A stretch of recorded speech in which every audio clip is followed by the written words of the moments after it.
Hey guys, this is Anthony from Syracuse Martial Arts. I'm sitting here crouching because I got the camera set up and, well, no one to man it for me.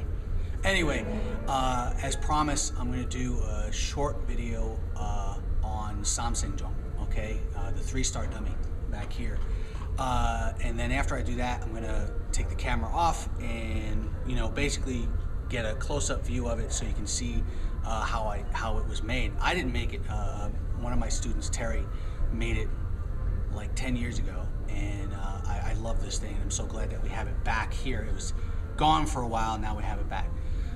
So anyway, these exercises that I'm doing are exercises that were given to me by my Sifu and other instructors that I've met, and also just me being creative. This is not advanced stuff, this is very basic, and this is, in my opinion, one of my favorite exercises to do.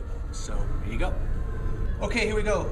Very first exercise we're going to do is a bonga and a wonga, all right, or a wing leg and a side kick, all right? So usually I like to keep my legs nice and bent. I bring my supporting leg to the center of the legs, not in between, but in the center, slightly behind. Bring my leg up, okay? Go into the side, right, which is the wonga, right? And then from here, I go into the side kick, all right? Come back. And then what I would do is I would step into yapger, right? Basically stepping into the person's structure. Then from here, I would come back out and I would start again on this side. Boom, side, up, yapger, all right? Boom, side. And then I would switch my legs, okay?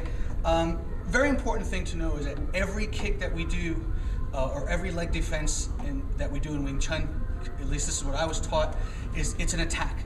So I don't really focus so much on blocking, it's more bang, blocking. But the dummy gives you something to kind of work the motion, I think. So next technique, we're gonna do tonga, okay?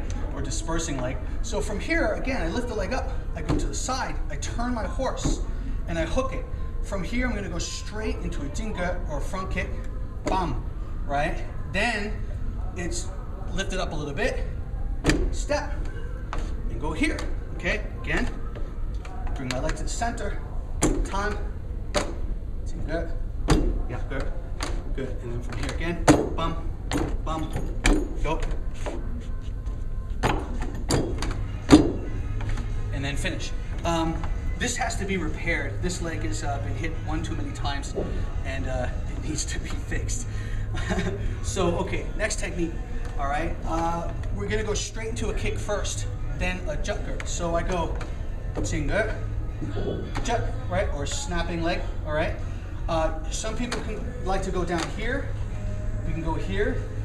Basically, this is, again, a leg defense or a trip, all right? So from here, I go front, boom, bring it back to the center, and then jutger, okay? Front kick, jut, up, good. Okay, jump, up. And again, go all the way around.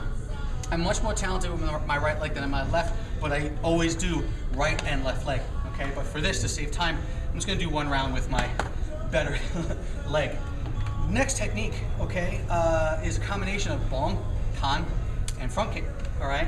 So what I would do is, again, supporting leg, on a slight angle, not perfectly straight, definitely not to the side, just a small 45-degree angle. Basically, if my leg is in the center here, I point it towards this leg here.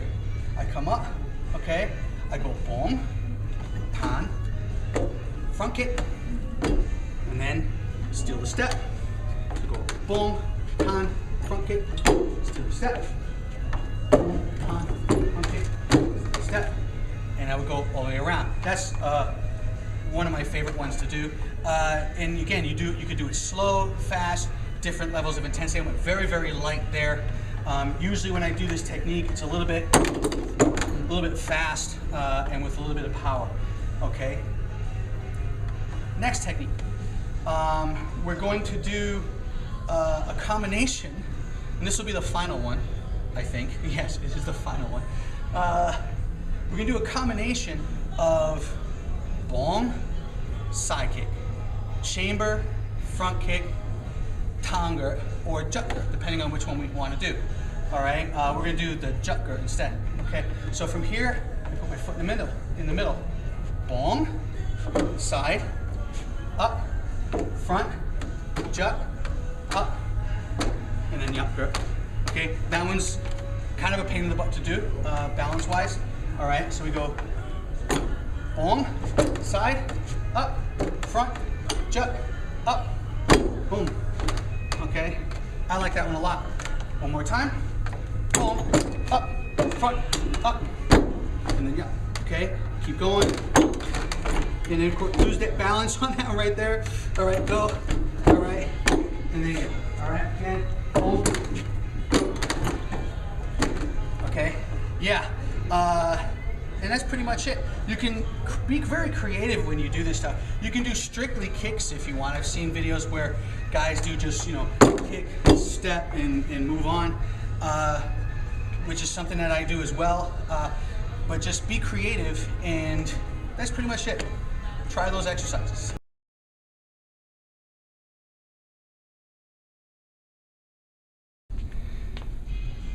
Okay, the construction of this one, like I said, my good friend Terry made this for me many, many years ago. What he did was take a lot of 2x4s, as you can see here. He's got some basic 2x4s, all right? And underneath, actually, he has 2x4s running horizontally across this, or depending on the angle we're looking at, vertically, all right? But he's probably got 4 2x4s running on the bottom. I can't put the camera down there. Oh, there you go. I can do that. See? A little 2x4 right there. Okay? And then just nailed these suckers down, cut it, you know, had the right shape that he wanted. Okay? You know, I told him exactly what I wanted, and he definitely produced it. Originally, if I'm not mistaken, these were not here.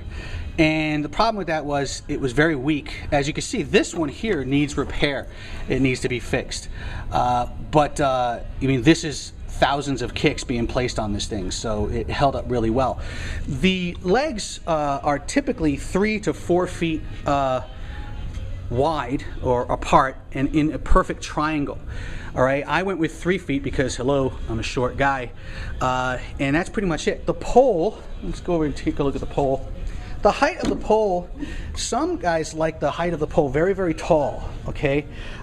For me, I like it only a little bit higher than my knee. So if I put my knee, kind of hard to hold the camera here, my foot next to it, it's about, I would say, 3 to 4 inches above where my knee is, okay? And then down there. So that's pretty much the height. You could do this, you know, if you have a basement, you could build this in your basement, or, you know, a backyard or garage or whatever. If you have ground that you're allowed to dig in, I would highly recommend just getting these poles and putting them into the ground. There's different methods of doing that. I wouldn't recommend using concrete because then there's no movement. You know, this movement is actually important, okay? So I would definitely not use concrete. One method that I've seen used and I've read about is digging them into the ground and using stones. So you have a pole that's probably 3 feet long and then into the ground, supported by gravel. Others just use trees, which which is cool too. So anyway, that's it. Hope you enjoy the video. Take care.